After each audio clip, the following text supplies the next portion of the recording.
Right, yes people, here's going to be the full guide on how to be motivated. Stick around to the end. If you can't even be disciplined to watch this video, how can you expect anything good to happen in your life? So yeah, have a bit of discipline, follow through to the end. So yeah, motivation is BS, you need discipline instead. As men, we can't be relying on motivation. If we rely only on motivation, we're only going to do what we need to do when we feel like it. And that's probably what, like 50% of the time? Like, how often are you motivated? Like, half the time? I'm not motivated right now to record this video, to be honest. I didn't really want to do it, but it needs to get done. The motivation often comes after you do it. If you can just have the discipline to get it started, then you're going to feel motivated after you start doing it.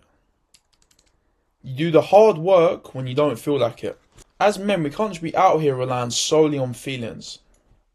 If you rely only on feelings, you're only going to do it like half of the time. So you need to do what you have to do, regardless if you feel like it or not. If you've set yourself the task of going to the gym, but you don't feel like going, you still go no matter what, because you've got respect for yourself. We don't tell ourselves, oh, we're going to do something and then not do it. That just degrades your self-respect. If you can't trust yourself, and you know you lie to yourself, you know you can't stick through on what you're saying to yourself, how's anything going to get accomplished? So you need to do what you need to do regardless of how you feel. This is the mindset that's required as a man. I don't know what women need. I'm not a woman. But as a man, I know this is what is required. You need to do what you need to do regardless of how you feel.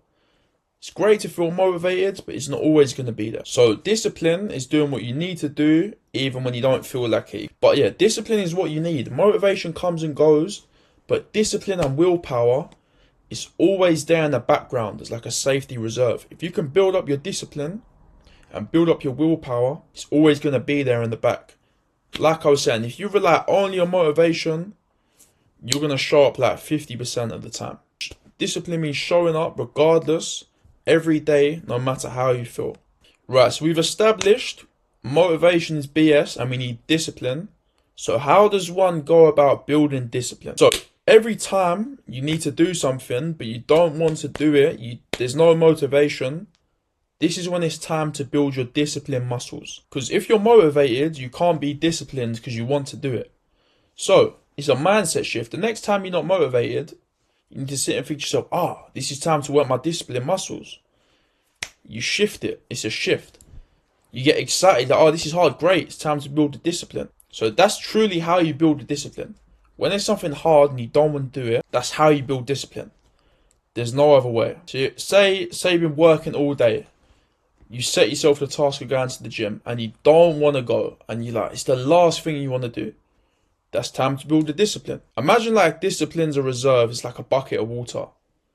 Every time you do something you don't want to do, you build up that reserve. You're filling up the bucket. And yeah, every time you do it, you get like a sense of accomplishment. You get self-trust, pride.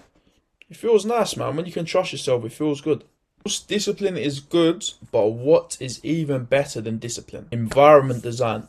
So yeah, discipline's good, but it's a finite resource. Say for example, you had a stressful day, things went wrong, bad days happen, you didn't sleep the best, yada yada yada. The discipline's going to be low. So you're going to fall back into bad habits a lot easier. And if they're easy to access, it's going to be 10 times easier to do them. So say, yeah, you've had a bad day, you come home, the TV's right in front of your sofa. You got the remote there. You're probably going to slap on a bit of TV. Maybe you got Instagram downloaded on your phone. You're going to start scrolling. Say you got junk food in the cupboard. You got ice cream in the freezer. You're probably just going to reach for it. It's a lot easier to do. But if there's no junk food in the house, there's no ice cream in the freezer, well, you're really going to drive all the way to the shop. Like, you can, but it's just a lot more difficult. There's a lot more friction. It's the same, like there's no social media downloaded on your phone. Are you really going to download it? Like, you can, but it's just long. You want to make it a lot harder to do. So yeah, so that we don't have to rely solely on our discipline, we want to design our life and environment in a way that the bad habits are hard to do and the good habits are easy to do.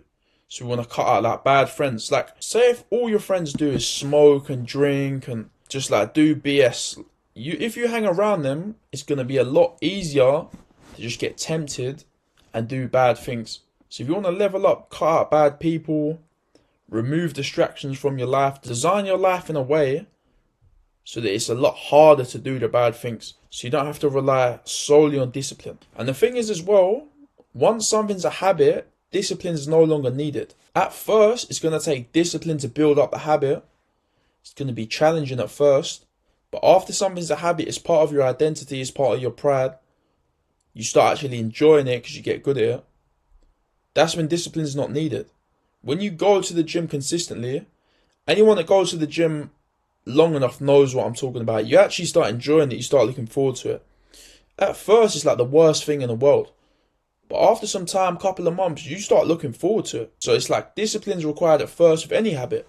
It's the same with reading. When I first started reading, I could barely read 2-3 pages without getting distracted. But over some time, I can breeze through 30 minutes, an hour, easy, and I enjoy it. I don't want to sit and go on my phone. It becomes easy because it's a habit. It's the same thing with running. When you first start running, how long can you run for? 3 minutes, 5 minutes? But over some time, you can run 30 minutes, you can run a marathon. You can just keep going. So it's the same with any habit. It requires discipline at first. After it's a habit, it's just like second nature. You start looking forward to it. So conclusion, discipline and willpower is important, but you need to do what needs to get done regardless of how you feel. But the thing is, if we can build strong habits and we can design our environment and our life in a way that we don't have to use discipline, then that's even better. Of course, we still need discipline in the background. That's going to keep us from going off track.